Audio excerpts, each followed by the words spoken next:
4 years ago was the first time that I set eyes on Tony Elliott. We met in Newmarket, and since then, the journey of the Rogues Gallery and Tony Elliott has been generally one of success. But how has he got there? That's the question that I'm about to pose to him, because not only has it been success on the racecourse, but putting together the team of people who run the syndicate, as well as the team of people who support the syndicate as owners, that's quite a challenge and quite a journey. So here we are, sitting down once again, Tony. 4 years ago, when we first met, I think you only had a handful of horses. I asked about what sort of ambitions you had for the syndicate and where you wanted to go. What sort of number did you think would be a success then, and an achievable success? Ben, the last time we spoke, exactly 4 years ago, I think we had 7 or 8 horses, and my target at the time was 13 or 14. I meant 15, but I didn't want to sound like I was pushing it. And it's been an incredible journey, to be fair, and 4 years and where we are today. So 15 was the silent ambition. Where are you at now? In 4 years, we've created a monster, to be fair. We have a breeding program. We have horses of all ages. We have jump horses. In total, with our foals and everything, we're up to about 50 horses. That's an incredible number. The success on the racecourse we'll talk about a little bit more. But one of the things that I often hear from you, and you often leave these lovely messages on the phone that we all look forward to hearing, because they all normally start with a little expletive and a little cheer. But one thing you always say in all your messages, you're incredibly grateful for the support of the people that do the work, but also the owners. Because I imagine in the climate of this country, economically, it's a bit of a challenge. It's a massive challenge, to be fair, and we've been on the verge because we're non-profit making. We only need a couple of people to let us down, and we've been on the verge a few times where we've had to pull ourselves out with resources and obviously cash and to get us through them hard times. But over the 4 years, we're up to over 300 members now. We've weeded out the bad ones, and they're not bad people. It's just when you're in a syndicate, you have to be a syndicate member. You're not an individual. And it's hard to explain that to people. You could have a horse run 10 different opinions. It's just, but we've got to a stage where, imagine if it was your family, which is how I treat it, to be totally honest with you. And we've got so many members, and you can't keep the family happy all the time. But we've got to a stage just lately where everything seems to be going perfect. And it's just brilliant, absolutely brilliant. All of us absolutely love it. Well, touch wood, all going well so far. But let's go through the journey with the horses on the racecourse. Like you say, when we first spoke 4 years ago, just a handful of horses, doing okay, but the ambition was always there. You always spoke quite openly, no shame in it whatsoever, saying how you wanted to be a success in terms of the numbers, but particularly in terms of the quality. You wanted to lift the level from, those all-weather handicaps that quite a few of the horses would race in at a lower level, and you wanted to get to the top. You wanted to go all the way up to group racing, pattern racing, and one day, who knows, maybe a classic. That's a sort of ambition, which, given the way racing is run in this country, in Britain in particular, it's hard to break into. So how would you sum up the success of the last 4 years on the racecourse? A lot of hard work, and it is my ambition to win a Group 1, but most of all to win a classic. And I always say to my members, I will win one day. Definitely, it's coming. And that it all comes down to buying the horses, how much money you've got to spend. It's a tough world when you're up against Ammo Racing, Wafnam Racing, Godolphin. It's just massive for us to compete with them. But we are doing it. I feel we are actually taking them on and beating them in some cases.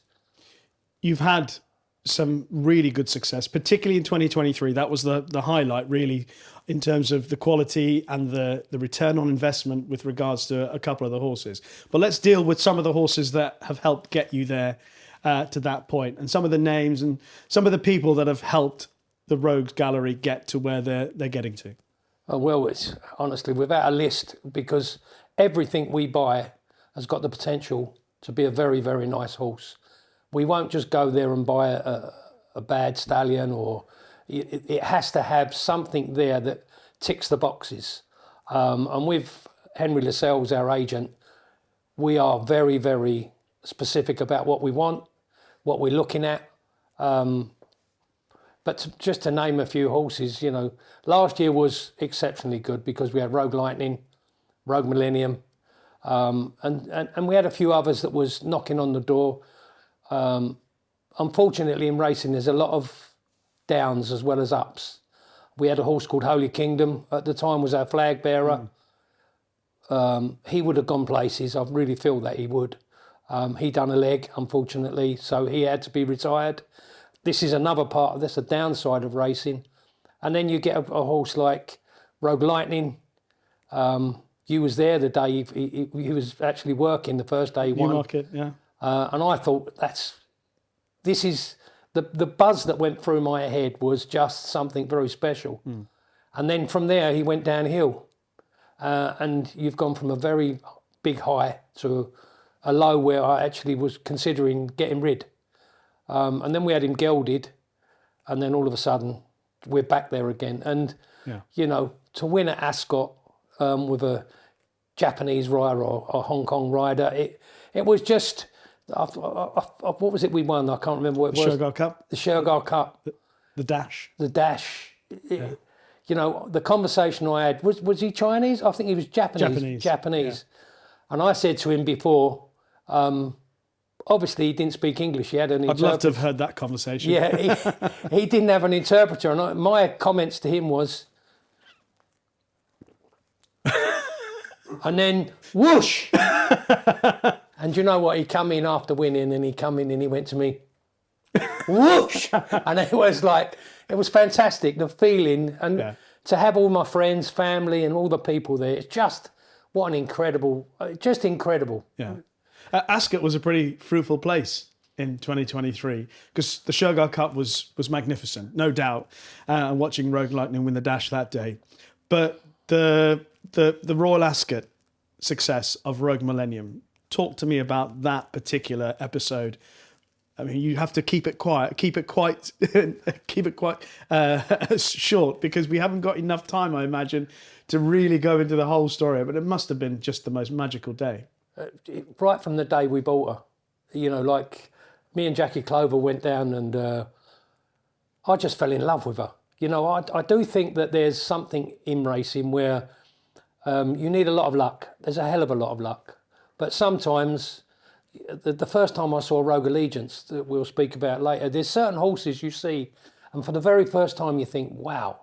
And I saw her and realised her breeding, her conformation. She was an absolute stunner. And I walked over to her, and she gave me a cuddle. And, you know, like it was just something in my mind said, we've got to buy this horse. And I think we had 60,000 written down for her. And we give 35, and we was looking at each other as if we'd lost the plot, because the trainer that had her at the time told us she goes quite nicely at home, and we bought her as a broodmare, to be fair, and the rest from there just went on. Well, it was an incredible story because she broke her maiden first time of asking at Wetherby, and then she won a classic trial on her second start, and a bona fide classic trial in the Lingfield Oaks trial, which is encouraging, because she then went to Epsom. The Oaks at Epsom was quite an extraordinary experience. You took a bus there, you took a load of people, the ITV cameras came and saw you up close. Chris Hughes got you all cheering. Is she going to win today? Everyone thought, huge optimism. What was that day like? What was it like to be there with all the people involved with her? I'd say that was one of our first really big days. We had over 80 people there, an open top bus, number one position on the finishing line. We'd organised everything, or Jade had organised everything absolutely perfectly. Lots of our owners couldn't get home on their own steam. It was a day to remember. It was absolutely fantastic. And to be fair, when she come off the last bend, she was still going well. She was going very well, and the dream was still alive right to the last bend. So it was fantastic, really, really good. She ran some terrific races after that at various points, including obviously at Newcastle. She nearly won there. But when you think back to what she did in 2024, her 4-year-old season, you think what a great race she ran in the Oaks, considering that her best trip was a mile. Yeah. So talk me through the Royal Ascot experience and the morning of being there in your top hat and tails. And did you have a hole in your shoe? Am I remembering that right? I had an expensive pair of shoes that fell. Was it taped up? Yeah. That's right. So, we went there with great expectations, to be fair. We had Danny Tudhope riding, who I just think is wonderful. And the horse was in really good form. And that straight mile there, we knew would suit her. Yeah. And I think Danny was the top jockey over that trip at Ascot. I could have collapsed after the race. I went and everyone was having their pictures took, and I went and laid on a bush because, and I don't know why it does it to me. It must be adrenaline, because I get immediately after we've won, I get very, very tired, and people was coming up trying to, and I was hanging over a bush, and it was just incredible. My family was crying, the owners. For a small syndicate like ours, they say that's a horse of a lifetime, but last year we had 2. And I've had others. It's just, we've only been going 4 years. When you compare that to other syndicates, what we've achieved, up to 50 horses in 4 years, we're going places. I'm not stopping now.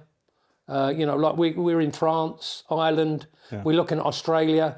There's lots and lots of good things going on, our breeding program. But she's been our best horse so far. Yeah. And she finished second in a Group 1. In Ireland. That was to another incredible day. I'll never forget that. One of the funniest things I've ever seen. As we walked in the entrance, they had a shed there, and all the Irish was lining up. I said, "What are they lining up for?" And there was someone putting sun cream on their heads, and I've never seen it before. It was that was the start of the day for me. We had a box there in the parade ring with all the superstars, if you like, all the nice horses. Yeah. And they basically said we had no chance. Yeah. Jesus, we weren't far behind. For a good second, we thought, go on. She was one of the last horses off the bridle in that race, and she was beaten by a very, very good filly in Tahira, so that was outstanding.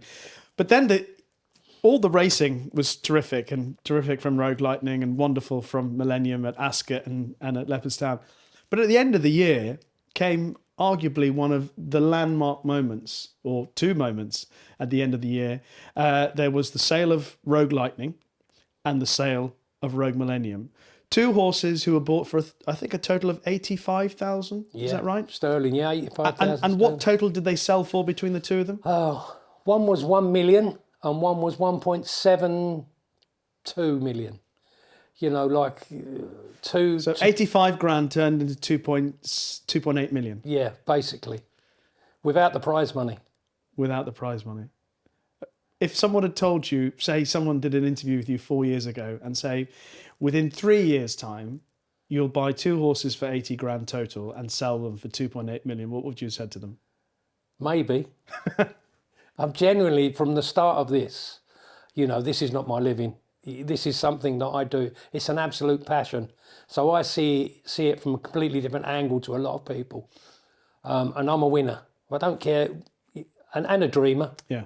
And I want to win. And I want to win the big races. And we've done it. It took us 3 years to do that. And now I've found some more. And we won't stop. We won't stop. And my syndicate know that. And all my members support what I'm doing. It's just incredible. But nothing's ever straightforward. Never. And at the end of 2023, a huge change was coming for Rogues Gallery Racing. And Tom Clover, who had been a huge part of the way things had gone, the success story of Rogue Millennium, Rogue Lightning, and others, the relationship between you and he ended. Are you happy to talk about that? Are you happy to give people an idea of where you're at with Tom?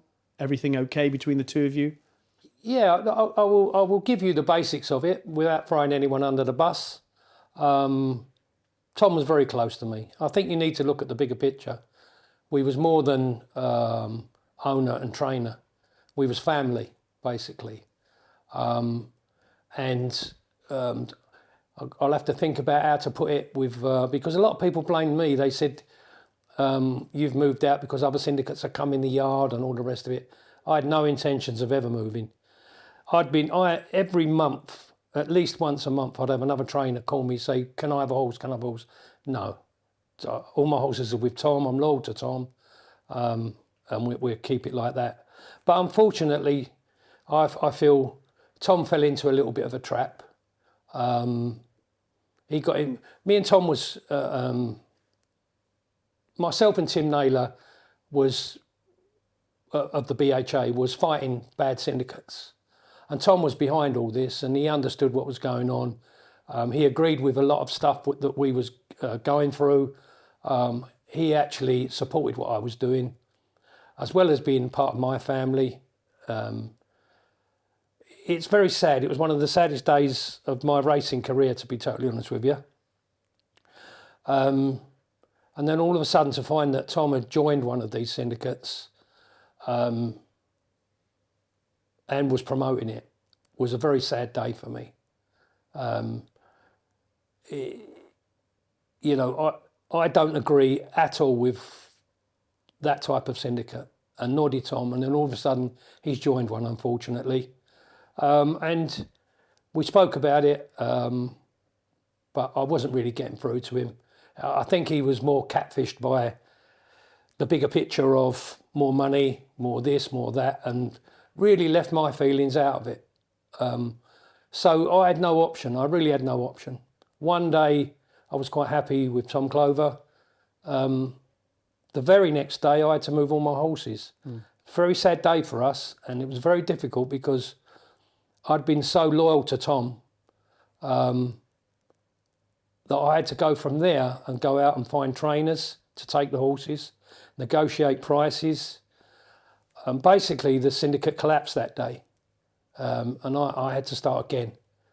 And I sent a message out to all my everything that I did with Tom, I did through messages and emails, so it was all exposed, and every one of my members understood what was going on, and every single one supported me, and said that his integrity was terrible, his loyalty was bad, but I'm not blaming Tom. To be fair, I've got over it.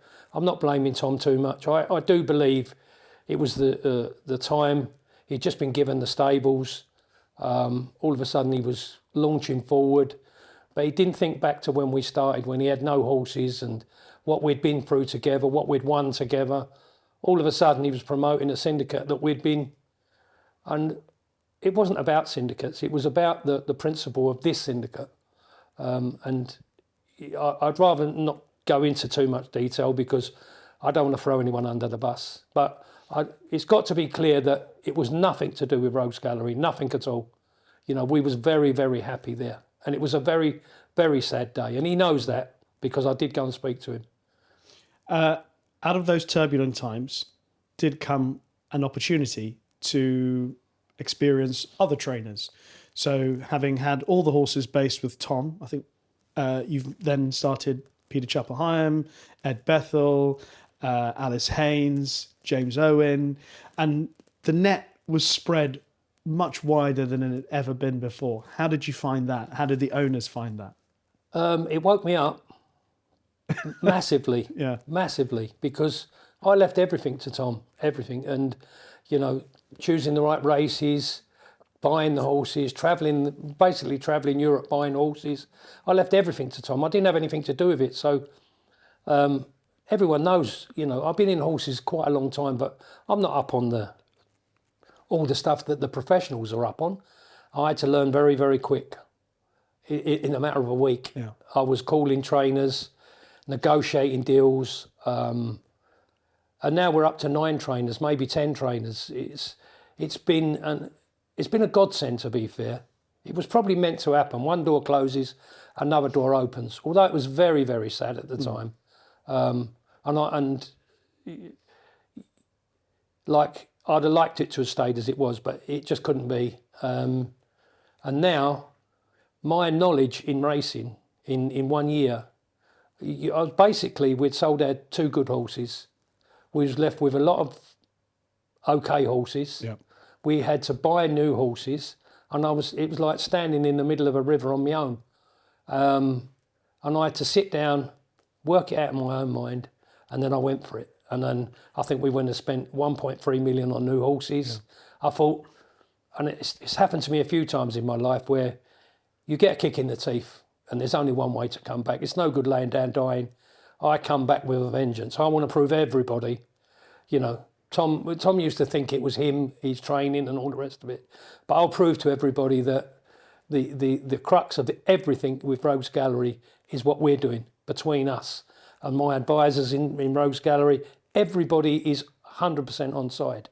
Even what we're doing now, we've got 5 or 6 people that work for us as Rogues Gallery for free, put their spare time into it because we're against bookmakers, we're against the BHA, we're against the ROA. It's been a terrible time, but I will say this year, I'm forgetting about the BHA, I'm forgetting about the ROA, I'm forgetting all of that, I'm forgetting Tom Glover. This year, from a few months back, is about Rogues Gallery and going forward. And myself and Henry, and the people Henry Lascelles has introduced me to, Tally Ho Stud, we have got so many good people on side. It's just working out incredible. And my knowledge has trebled. It's very, very good. Yeah. We'll talk a bit about the people in just a second, but let's just talk about the horses, because in 2024, obviously in comparison to what happened in 2023, it was always going to be a challenge to match that or even be close to it. So a slower year by comparison. But suddenly, coming towards the autumn, as you said, invested with the younger horses, spent a lot of money, having to be patient, waiting for some of the younger ones to come through. One in particular with Ed Bethel, Rogue Sensation, who Ed Bethel has held high regard very early on, and another who's only run once. But I remember receiving a message from you about Rogue Allegiance that went in training with David Amara. And he was waxing lyrical about that horse from an early juncture in the year. So tell me about those 2 horses and and try not to smile too much. I think what you have to do, you know, like, and I wouldn't be telling anybody how to do anything, to be totally honest with you, but for what we look to do is pedigrees, confirmation, all this, you know, there's a lot goes on behind the scenes. And what we tried to do is, we bought a horse 2 weeks ago called Rogue Temptation. She's only a baby, she's a yearling, and we studied it. Myself, James Owen, Henry, we went and looked at the horse. We all agreed she's going to make 200,000 or 300,000 on her pedigree. She's a Maymas. She's already produced a brother to this horse that's won 1.2 million, that's rated 117. This horse is going to be out of our league. But we're there, we're working it. And then all of a sudden she comes through and we give 52,000 guineas for her. We all looked at each other in amazement, but that is what we're looking for. Yeah. And that's what happened with Sensation, with Allegiance. This is all about looking deep into pedigrees, obviously confirmation. I rely on other people a lot for that, but Sensation, she's got a fabulous pedigree. Canonbury, I think it was the sister that hasn't won a race, sold at the sales this week for 200,000. Hasn't even, you know, it's not even any good, but they're buying it for the pedigree. She was 50,000. She's second in the listed race. We've been offered good money for her. And like I say to the trainers, you know, I always encourage the trainers to give their opinion on sales. But you know what trainers are like, they always, I don't want to sell a horse out the yard. Yeah. So it's, and for Rogues Gallery, we have to sell for 1 million or 2 million, or, you know, from what I've seen this year, horses have gone up nearly 50%, in my opinion, for not great pedigrees. So the stock we've got at the moment, we've got horses that are coming through now. Impact, Federation. I can name probably 10 horses that could well be black type horses. So, like Sensation, she's back in now. She's walking, just on the walker, bringing her in, getting her ready. Potentially a group horse. maybe only a Group 3, but she's strengthened. She looks much better than when she went out. So this is what you have to have, patience and time with horses. She broke the track record at Southwell. And then, as you say... I love breaking the track record twice. We've done it there. And then she went to France and she finished second behind a very, very good horse of Judmont's, only narrowly beaten, and maybe might have won it with a slightly better run had she not been so keen. And there's possibly talk of maybe a classic trial next year for her. She will definitely. If there's any option for her, we're not sure about the trip, but any of our horses that show that sort of potential, we want to give them the best chance. And if there's a classic trial going, I'm in it. Simple. And why not? Yeah. And Allegiance. Rogue Allegiance made a sparkling debut, and that probably underplays it, at Newcastle, under David Nolan, who probably had one of the easiest rides he would have had all year in winning that race. What was it like watching Rogue Allegiance win, and all the reaction, even from people who've seen it all before, getting excited? Again, you have to start at the beginning. Me and Henry was at the sales. Obviously, it was the breeze ups. We had all the times, and I'm a Kodiak man. I just love Kodiaks. Rogue Lightning, yeah, and Rogue Bear. You know, we've got some really nice Kodiaks, and then all of a sudden, we've got another one called the English Rogue. Okay. Oh no, he's what is he? I can't think what he is. Is he New Bay? Sorry, yeah. But Henry said, "You've got to see this horse. You've got to see this horse, Kodiak. You'll love him. You'll love him." As we walked around the corner in Tattersall's, I went, "That's not him, is it?" He went, "Yeah, that's him." I said, "We're buying him." Seriously, you know, I looked over and I saw this horse. He looked a year older than he was. Yeah. And the pedigree and the breeze he had just done, I said, "This is an Ascot horse. We've got to buy this." And we went in there and I discussed it with Roger at Tallio, and he said, "I'd like to stay in for a leg." So that made us even keener. But that's probably the ploy anyway. But Roger's very good at Tallio. I find him very honest. Anyway, it was the dearest horse we've ever bought, 195,000 guineas or something. But I'd have gone to 250. I've got to be honest. I wasn't coming out there without him. We knew he had a chip in his ankle. And the vet had looked at him and said, "Don't worry about that. I don't think it's going to affect him." Yeah. So we took him home. He went to David O'Meara's, first horse for David. Unfortunately, the chip did affect him. It was making him sore. Nothing serious, but it had to be sorted. And that's the only reason he's took this long to appear on a racecourse. But the sectionals he's been doing at home, and David O'Meara is one of them that, and Ed Bethel, he's the same. They don't really tell you that you've got a well beater on your hands. Yeah. Because of obvious reasons. Which is good. Yeah, you'd rather honesty. Yeah. And... I don't know, I like to hear that I've got a well beater.